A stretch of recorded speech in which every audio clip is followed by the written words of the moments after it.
sector horario. Jorge Fernández Díaz acaba de publicar un libro que se llama El secreto de Marcial. Jorge Fernández Díaz hizo un libro conmovedor que se llama Mamá, y este libro ahora se apoya en la historia de su papá, de Marcial. ¿Por qué te llevaste a escribir este segundo libro metiéndote en la intimidad de tu familia, en de tu mamá y de tu papá, y correrle el telón a estas dos historias, Jorge? Mira, hace 22 años lo hice un poco para mis hijos, no pensaba publicarlo, mamá, se hacía para mis hijos, fue una entrevista que hice con mi madre, y también con mi padre, ¿no? Lo que pasa es que mi madre era, viste, una matriarca que lo ocupaba todo y muy representativa más del sufrimiento inmigrante, que no solo sufrieron los asturianos y los gallegos y los vascos, que fueron las principales corrientes, ¿no? El norte, digamos, el norte de España, el sur de Italia también, claro. ¿No? Sicilia, Calabria, Nápoles, y después los que vinieron, los polacos, los judíos, todos, ¿no? Un poco mi madre encarnaba el sufrimiento de todos ellos. Yo no me di cuenta de eso hasta que se decidió publicar algo que había escrito para mi familia, y fue un gran éxito en Argentina y en España también, y en América Latina.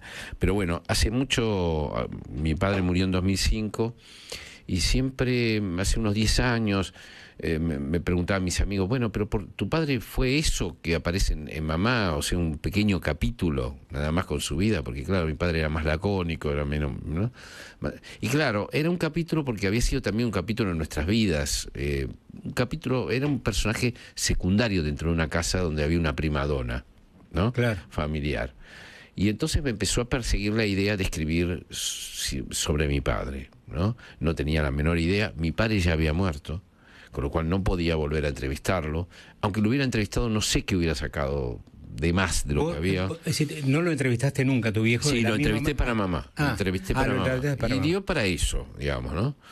Pero luego cuando muere aparece un montón de desconocidos en el cementerio llorando desconsoladamente como nosotros. Nosotros no sabíamos quién eran. Pero ¿no? Lo que pasa es que tu viejo tenía una vida pública, por decirlo de alguna manera, un hombre que tendría vinculado a la gastronomía, de pronto hace muchos amigos que los hijos ni siquiera conocen. Exacto, y lleva una vida un poco claro. Fuera de casa que nosotros no teníamos idea, ¿no? Y se nos presentaba cada tanto, contaban cosas que había hecho mi padre, y bueno, yo no sabía cómo escribir esto porque no es que podía hacerlo con el género de la documentación, no podía entrevistar a los amigos de mi padre porque ya la mayoría habían muerto, no podía, y además no me iban a contar cosas íntimas de mi padre, ¿no? Claro. Por solidaridad. Entonces estuve 10 años tratando de ver cómo se podía escribir sobre mi padre. Empecé varias veces, lo dejé, seguí con otras novelas policiales porque no podía abordarlo. Finalmente encontré la idea de que debía hacerlo con las armas de la novela, ¿no? Que debía escribir una novela que tratara de cómo un padre de aquella generación no podía comunicarse con su hijo, como tantos otros padres, que les costaba mucho decir te quiero, decir estas cosas que nosotros decimos a nuestros hijos con una enorme naturalidad, ¿no?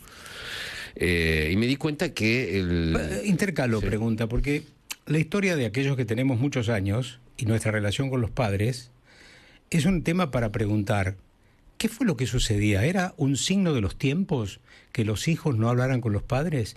¿Era un signo de los tiempos que los padres no estaban preparados para motivar las charlas con los hijos? Yo creo que ¿O era también un signo de los tiempos que los hijos, seguramente por incapacidad o porque nada, seguramente la impronta de la vida no los llevaba a eso, no motivábamos una relación con los padres? Porque yo, después que se fue mi viejo y se fueron mi vieja, sentí que me quedé con infinidad de preguntas. Claro, claro. Y que no las hice. Es lo que me pasó con Serrat, que cuando leyó Mamá, me dijo, yo le hubiera querido preguntar a mi madre, a mi padre, claro, un montón de cosas que no pude.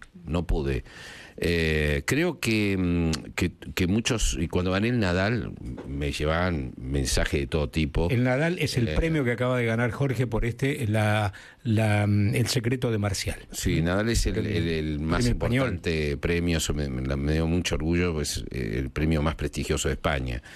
Y fue tremendo, un electroshock recibirlo, y recibí un montón de mensajes de todos lados, y la mayoría me decían, yo también comparto con vos la idea de que no sé quién fue mi padre exactamente, ¿no? Era gente de mi edad o incluso un poco mayor.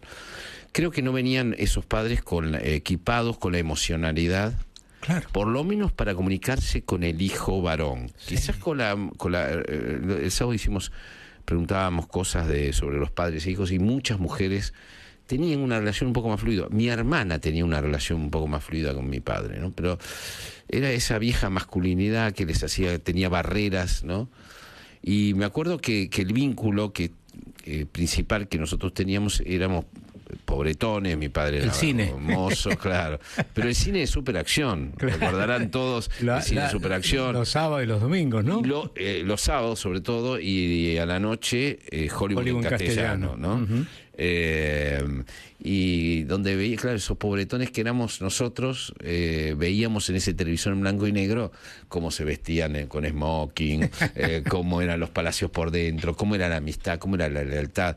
Por eso yo digo que no solo somos lo que comemos, sino somos lo que hemos visto. También. Lo que hemos visto en la infancia y en la adolescencia, ¿no? Una frase muy interesante de tu libro. Porque esa idea de que fuimos criados en un melodrama es casi tan fuerte como la escuela o como la religión, ¿no? Fuimos criados en un melodrama. Y hablando de frases, en un momento decís que uno siente a veces que la vida es como un avión a pedal, que si dejas de pedalear te caes. Sí. Uno lo ha sentido muchas veces, ¿no? Eso nos lo metieron nuestros padres, pero ¿sabés cómo nos tallaron en piedra un montón de cosas? Que me parece que eso trata también la novela, de cómo de chicos nos tallan un montón de asuntos, muchos de ellos buenos, que nos hacen sobrevivir, nos hacen progresar, y otros que no vienen con el antídoto. Entonces, que nos la pasamos la vida tratando de borrar esas marcas en las rocas, ¿no? Yo invito a meterse en la entraña de esta historia, El secreto de Marcial, el último libro de Jorge Fernández Díaz, y te pregunto, ¿qué porcentaje de realidad y qué porcentaje de ficción incorporado en esta novela? Mira, hay una ficción, no sé, pero yo tuve que recurrir a la ficción para narrar como novela una serie de mitos familiares que no puedo documentar, pero claro, que nosotros creemos hace mucho tiempo que sucedieron, digamos, ¿no? No voy a revelar acá porque sería destripar el enigma que hay detrás del libro, pero tuve que surcir la ficción con la realidad de un modo en que, salvo mi hermana, no sabe nadie esto que acabas de preguntar. Nadie podría decir esto es ficción, esto no es ficción, salvo mi hermana. En el mundo no hay nadie. Está bien, ¿no?